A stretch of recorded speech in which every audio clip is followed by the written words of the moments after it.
యోహాను సువార్త 13వ అధ్యాయం 21వ వచనం నుంచి 30వ వచనం వరకు. యేసు ఈ మాటలు పలికిన తర్వాత ఆత్మలో కలవరపడి, మీలో ఒకడు నన్ను అప్పగించునని మీతో నిశ్చయముగా చెప్పుచున్నానని రూఢిగా చెప్పెను.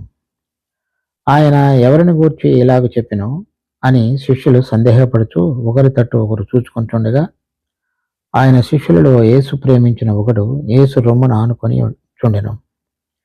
కనుక ఎవరిని గూర్చి ఆయన చెప్పెనో అది తమకు చెప్పుమని సీమోను పేతురు అతనికి సైగ చేసెను.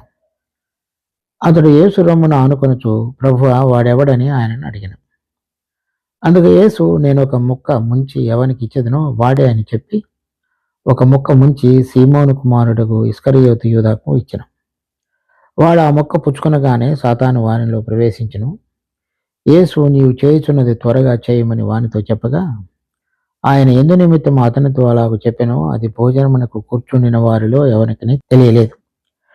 డబ్బు సంచి యూదా వద్ద ఉండెను కనుక పండుగకు తమకు కావలసిన వాటిని కొనమని ఆయనను, బీదలకు ఏమైనా ఇమ్మని ఆయనను యేసు వానితో చెప్పినట్టు కొందరు అనుకొనిది. వాడు ఆ ముక్క పుచ్చుకుని వెంటనే బయటకు వెళ్ళెను. అప్పుడు రాత్రి వేళ. ఇక్కడ ఈ పస్కా పండుగ సమయంలో ప్రభువు తన 12 మంది శిష్యులతో కూడా కలిసి ఆ పస్కా పండుగను ఆచరించేటువంటి సమయంలో జరుగుతున్నటువంటి ప్రభు వారితో కలిసినటువంటి ఈ అధ్యాయాలను గురించి చదువుతున్నాం మనం. 13, 14, 15, 16, 17 అధ్యాయాలు. దానిలో 13వ అధ్యాయం 2వ వచనంలో చూసినప్పుడు, వారు భోజనం చేయుచుండగా ఆయనను అప్పగింపవలనని సీమోను కుమారుడకు ఇస్కరియోతు యూదా హృదయంలో అపవాది ఇంతకుముందు ఆలోచన పుట్టించి ఉండెను కనుక. ఇప్పుడు మనం చదివినటువంటి 21వ వచనం నుంచి 30వ వచనం వరకు చదివిన భాగంలో ఈ ఆలోచన ఏ విధంగా కార్యరూపం దాల్చిందో దానిని గురించిన వివరణ మనం చదివిన వాక్య భాగాల్లో ఉంది. ఇది ఈ 12వ అధ్యాయంలో ఒక మార్తా మరియా ప్రభువుకు విందు చేసిన తర్వాత ఆ సందర్భంలో ఈ 12వ అధ్యాయం 4వ వచనంలో ఆయన శిష్యులలో ఒకడు అనగా ఆయనను అప్పగింపనయన్న ఇస్కరియోతు యూదా ఈ అత్తరెందుకు 300 దేనారములకు అమ్మి బీదలకు ఇయ్యలేదనను. వాడు ఇలాగ చెప్పినది బీదల మీద శ్రద్ధ కలిగినది కాదు గాని వాడు దొంగయ్యుండి తన దగ్గర డబ్బు సంచి ఉండినందున అందులో వేయబడినది దొంగిలించుచూ వచ్చిన కనుక అలాగ చెప్పాను. ఇక్కడ అతని వ్యక్తిత్వాన్ని గురించినటువంటి వివరణ మనం చూస్తాం. అతడు దొంగ, తర్వాత అతని దగ్గర డబ్బు సంచి ఉన్నది, అందులో వేయబడినటువంటిది దొంగిలిస్తూ వచ్చాడు అతను. అటువంటి మనసు కలిగిన ఆ ఇస్కరియోతు యూదా ఈ భోజనమునకు కూర్చున్నటువంటి సమయంలో ఈ 13వ అధ్యాయం 2వ వచనంలో మనం చూస్తుండగా, వారు భోజనం చేయుచుండగా ఆయనను అప్పగింపవలనని సీమోను కుమారుడు ఇస్కరియోతు యూదా హృదయంలో అపవాది ఇంతకుముందు ఆలోచన పుట్టించిండను. ఈ ఆలోచన అనేటువంటిది ఈ అపవాది అంతకు మునుపు పుట్టించి ఉన్నట్లుగా మనం ఇక్కడ చదువుతున్నాం. తర్వాత దాన్ని కనుక చూస్తే లూకా సువార్త 22వ అధ్యాయంలో 3వ వచనం నుంచి 6వ వచనం వరకు, అంతటా 12 మంది శిష్యుల సంఖ్యలో చేరిన ఇస్కరియోతు అనబడిన యూదాలో సాతాను ప్రవేశించిన కనుక అతడు వెళ్ళి ఆయనను వారికి ఎలాగో అప్పగింపవచ్చునో దానిని గూర్చి ప్రధాన యాజకులతోనూ అధిపతులతోనూ మాట్లాడిన. అందుకు వారు సంతోషించి వారికి ద్రవ్యము ఇయ్య సమ్మతించరి. వాడు అందుకు ఒప్పుకొని జనసమూహము లేనప్పుడు ఆయనను వారికి అప్పగించడకు తగిన సమయం వెతుకుచుండెను. ఇక్కడ మనం 13వ అధ్యాయం యోహాను సువార్త 27వ వచనంలో చదివినప్పుడు, వాడు ఆ మొక్క పుచ్చుకొనగానే సాతాను వానిలో ప్రవేశించును అని చదువుతున్నాం. తర్వాత 30వ వచనంలో, వాడు ఆ మొక్క పుచ్చుకొనిన వెంటనే బయటికి వెళ్ళాను, అప్పుడు రాత్రి వేళ. ఇలా ఈ మనం చదివినటువంటి ఈరోజు చదివిన 21వ వచనం నుంచి 30వ వచనం వరకు భాగంలో ప్రభు వారితో కూర్చుండి, తర్వాత ఆ మొక్క ముంచి ఎవరికి ఇస్తానో అతనే నన్ను అప్పగించబోతున్నాడని ప్రభు శిష్యులతో మాట్లాడిన తర్వాత అతడు ఈ సీమోను కుమారుడు ఇస్కరియోతు యూదాకి ఇచ్చిన వెంటనే వాడు ఆ మొక్క పుచ్చుకొనగానే సాతాను వానిలో ప్రవేశించను. ఇక్కడ 27వ వచనంలో సాతాను ప్రవేశించడం అనేటువంటిది మనం చూస్తాం. తర్వాత 30వ వచనంలో ఆ మొక్క పుచ్చుకున్న వెంటనే అతడు బయటికి వెళ్ళిపోయాడు. అతడు వెళ్ళి అతడు వెళ్ళిపోయి వాళ్ళ అధికారులను తీసుకొచ్చి అతను ప్రభువును అప్పగించడానికి చేసేటువంటి ప్రణాళికలో ముందుకు వెళ్ళిపోతున్నాడు. దీనికి మునుపు 13వ అధ్యాయం 2వ వచనంలో అతనిని అప్పగింపవలనని సీమోను కుమారుడి యొక్క ఇస్కరియోతు యూదా హృదయంలో అపవాది ఆలోచన పుట్టించున్నాడు. అంటే ఇక్కడ ఇంతకు మునుపు అతనిలో ఉన్నటువంటి ఆలోచన ఈ అపవాది కలుగు చేసినట్లుగా మనం ఈ 2వ వచనంలో గమనిస్తాం. అదే మనము లూకా సువార్త 22వ అధ్యాయంలో చదివినట్లుగా 3వ వచనంలో ఇస్కరియోతు అనబడిన యూదాలో సాతాను ప్రవేశించను 22వ అధ్యాయం 3వ వచనంలో. తర్వాత యోహాను సువార్త 13వ అధ్యాయం 27వ వచనంలో కూడా వాడు ఆ మొక్క పుచ్చుకొనగానే సాతాను వానిలో ప్రవేశించను. ఇక్కడ లూకా సువార్త 22వ అధ్యాయం 3వ వచనంలో చదివినటువంటి విధంగా సాతాను ప్రవేశించడం ఆ సందర్భంలో, తర్వాత ఇక్కడ మొక్క పుచ్చుకొనిన తర్వాత సాతాను అతనిలో ప్రవేశించడంలో రెండింటిలో కూడా వ్యత్యాసం ఉంది. అవి రెండు వేరు సందర్భాలు. ఇతడు ఈ పస్కా పశువు బలి పశువు పండగ ఆచరించడానికి మునుపు ఈ లూకా సువార్త 22వ అధ్యాయం 3వ వచనంలో చదివినటువంటి సందర్భం, ఈ యోహాను సువార్త 13వ అధ్యాయం 27వ వచనంలో చదివినటువంటి సందర్భం, అది వారు ఈ పస్కా పండుగను ఆచరించుతున్నటువంటి సందర్భంలో జరిగినటువంటి సంఘటన. ఎందుకంటే ప్రభువు అతనికి మొక్క ముంచి ఇచ్చిన తరువాత సాతాను అతనిలో ప్రవేశించింది. ఇక్కడ ఈ పండుగను ఆచరించక మునుపు జరిగినటువంటి ఇంకా 7వ వచనంలో చూస్తే లూకా సువార్త 22:7లో పస్కా పశువును వధింపవలసిన పులియన రొట్టెల దినము రాగా, అంటే దానికి మునుపు జరిగినటువంటిది కనుక 2 సార్లు ఈ సాతాను అతనిలో ప్రవేశించును అని చెప్పి రాయబడటం అనేది చూస్తాం. కనుక ఇక్కడ 22వ అధ్యాయం లూకా సువార్త 3వ వచనంలో అతనిలో ప్రవేశించడం అనేటువంటిది అతనిని ఆవరించడం అనేటువంటిది, లేక అతని ఆలోచనను బలపరుస్తూ అతనిని ఆవరించి ఉన్నట్లుగా మనం దీనిని గమనిస్తాం. తర్వాత ఇంకొక చోట కనుక మనం చూస్తే మార్కు సువార్త 14వ అధ్యాయంలో 10-11 వచనాల్లో 12 మందిలో ఒకటకు ఇస్కరియోతు యూదా ప్రధాన యాజకుల చేతికి ఆయనను అప్పగింపవలనని వారి వద్దకు పోగా వారు విని సంతోషించి వానికి ద్రవ్యం ఇత్తునని వాగ్దానం చేశారు కనుక వాడు ఆయనను అప్పగించుటకు తగిన సమయం కనిపెట్టుచుండెను. కనుక ఇది కూడా ఇప్పుడు మనం చదివిన యోహాను సువార్త 13వ అధ్యాయం 27వ వచనానికి ముందు జరిగినటువంటిది. తర్వాత అది లూకా సువార్త 22వ అధ్యాయంలో దానికి అనుగుణంగా జరుగుతున్నటువంటి విషయం అని మనం అనుకోవచ్చు. ఈ విధంగా అతడు ప్రభువును అప్పగించాలనేటువంటి ఆలోచన సాతానును కలుగజేయటం, తర్వాత దానిని అప్పగించటం, దానికి కార్యరూపం దాల్చటానికి ఇప్పుడు అతడు ప్రభు యొక్క సన్నిధిలో నుంచి బయటికి వెళ్ళిపోయి అధికారులను తీసుకొని రావటం అనేటువంటిది మనం ఇక్కడ గమనిస్తున్నాం.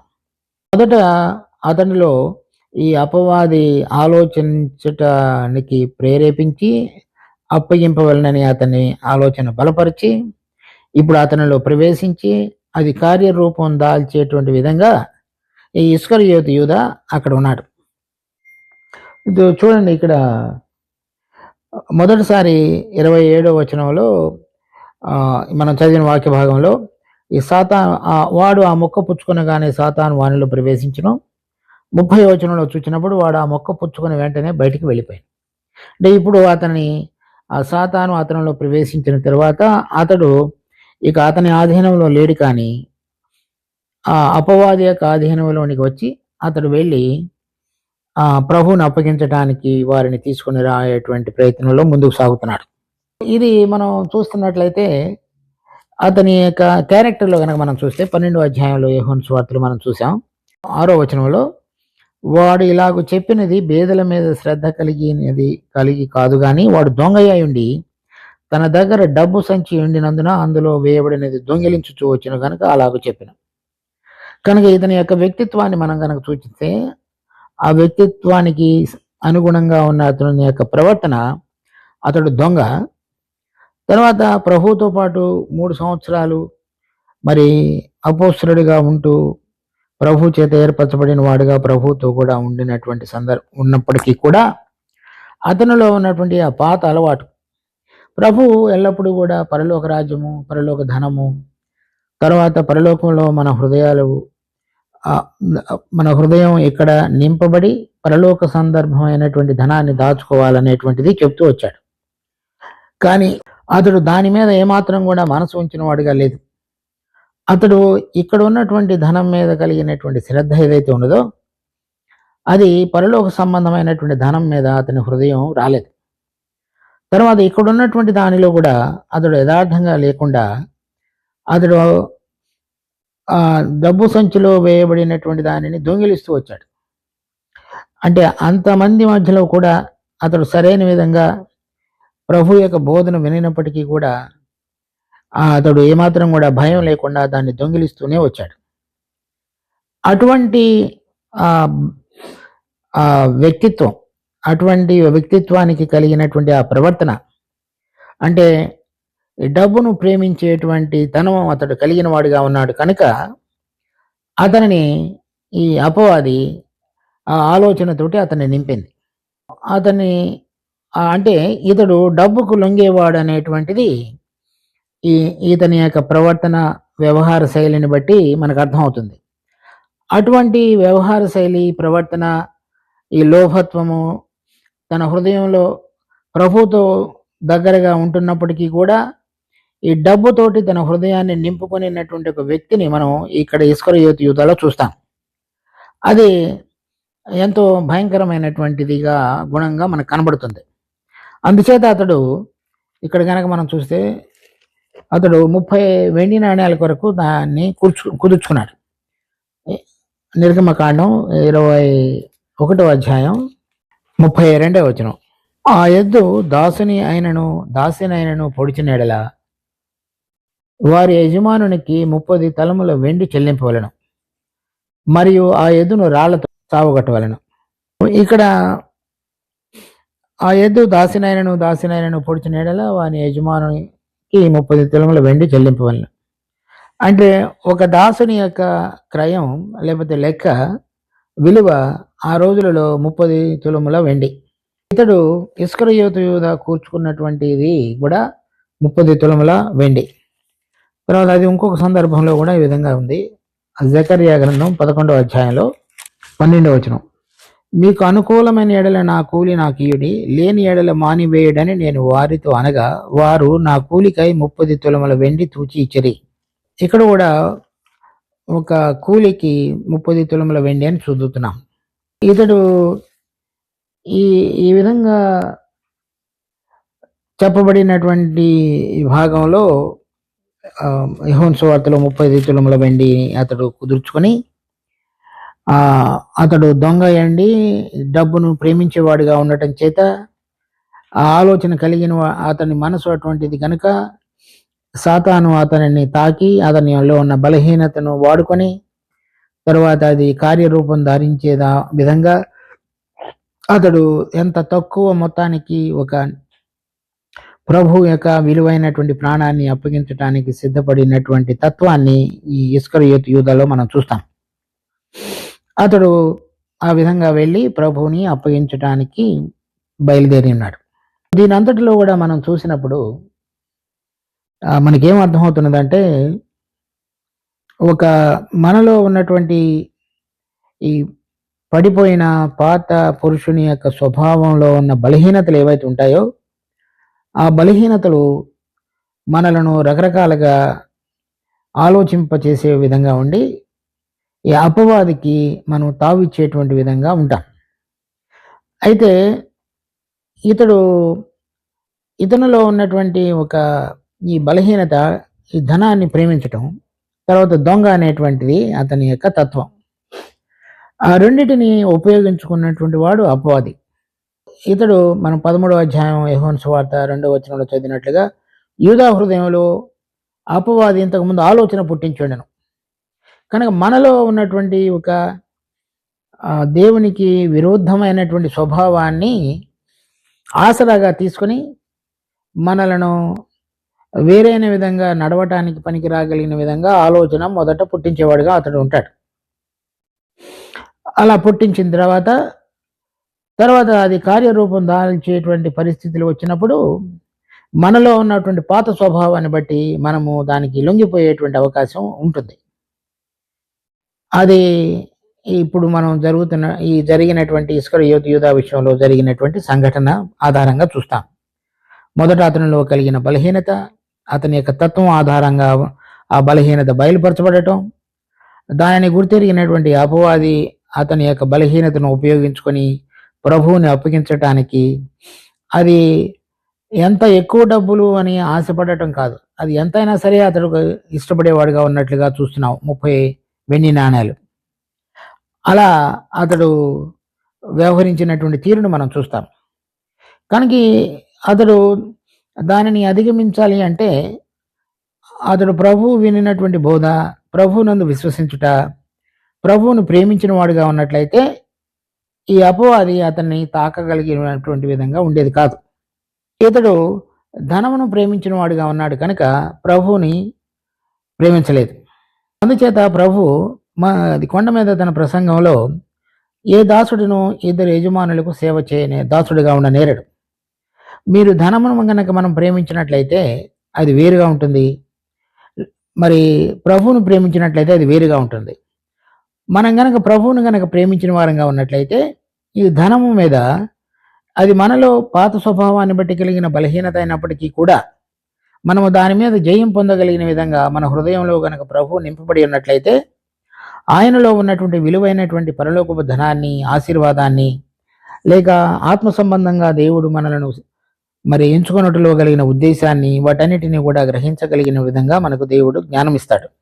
అలా కాకుండా ఇతడు ఆ పాత స్వభావం దొంగ తర్వాత దాన్ని కొనసాగించాడు, దొంగిలిస్తూ వచ్చాడు. అటువంటి వాడుగా ఉన్నాడు కనుక ఆలోచన పుట్టించి ఆలోచనను బలపరిచే విధంగా మొదట సాతానును అతన్ని ఆవరించున్నాడు. తర్వాత ఈ ఆలోచన క్రమంలో అతన్ని ఆవరించున్నాడు. తర్వాత ఈ ఆలోచన కార్యరూపంలో ధారించడానికి అతడు ప్రవేశించాడు. ఆ విధంగా ఈ ఇస్కరియోతు యూదా యొక్క ప్రవర్తన మనం చూస్తాం. కనుక మన జీవితంలో కూడా మనకు కలిగినటువంటి బలహీనతలను మనం జాగ్రత్తగా గమనించుకొని వాటిలో దేవుడు మనకు అనుగ్రహించినటువంటి నూతన స్వభావం, ఆ స్వభావంలో మనం పనిచేయగలగటానికి దేవుడు తన కృప ద్వారా ఇచ్చినటువంటి పరిశుద్ధాత్మ యొక్క శక్తి ద్వారా మనలో ఉన్నటువంటి ప్రతి బలహీనత మీద మనం జయం పొందాలని ప్రభువు కోరుతున్నాడు. కనుక ఆ విధంగా మనం జీవించడం అనేటువంటిది దేవుని యొక్క ఉద్దేశం. చూడండి, 1 యోహాను రాసిన పత్రిక 3వ అధ్యాయం 8వ వచనం. అపవాది మొదటి నుండి పాపం చేయుచున్నాడు కనుక పాపం చేయువాడు అపవాది సంబంధి, అపవాది యొక్క క్రియలను లయపరచుటకే దేవుని కుమారుడు ప్రత్యక్షమైన. దేవుని మూలముగా పుట్టిన ప్రతివానిలో ఆయన బీజం నిలుచును కనుక వాడు పాపము చేయడు. వాడు దేవుని మూలముగా పుట్టిన వాడు కనుక పాపం చేయజాలడు. అంటే ఈ దేవుని యొక్క మరి వరమైన నిత్య జీవాన్ని పొంది ఆ జీవములో నిలిచి ఉండేటువంటి వాడు పాపములో కొనసాగడు అని అర్థం. పాపం చేయడు అనేటువంటి మాటకు అర్థం పాపములో కొనసాగడు అని అర్థం. అంటే ఎప్పుడు పాపం చేయలేడు అని కాదు అర్థం, అతడు చేయజాలడని కాదు, పాపములో కొనసాగకుండా పాపములో నుంచి బయటికి వస్తాడని అర్థం.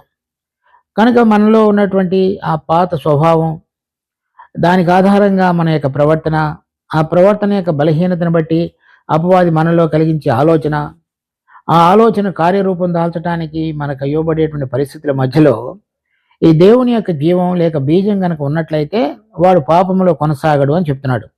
అంటే మన వ్యక్తిత్వం మీద, దాన్ని బట్టి ప్రవర్తన బట్టి కలిగే ఆలోచనలు కార్యరూపం దాలించే పరిస్థితులు, వీటన్నిటిలో కూడా మనకు దేవుడు జ్ఞానం అనుగ్రహించి మెల్లమెల్లగా మనం జయం పొందగలిగే విధంగా దేవుడు మనల్ని నడిపిస్తాడు.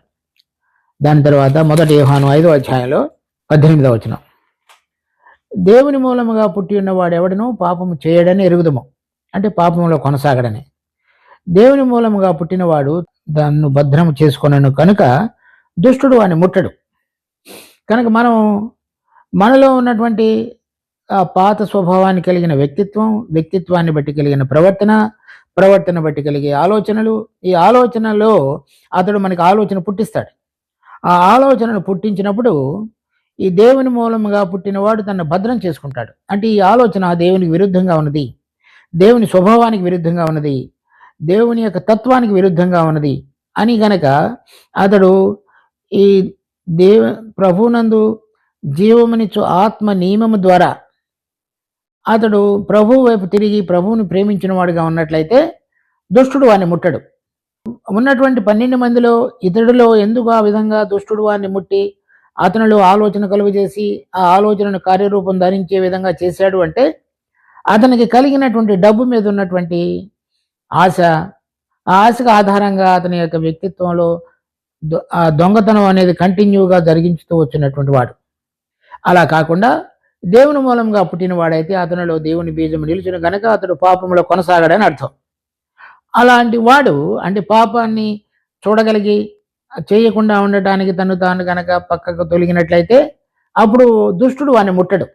ఇక్కడ ఈ మొదటి యోహాను పత్రిక 3వ అధ్యాయంలోను 5వ అధ్యాయంలో మనం చదివినటువంటివి అది మనం జాగ్రత్తగా గమనించాలి. మన జీవితాల్లో ఏ విధంగా మనం వాటిని అన్వయించుకొని జీవించాలి.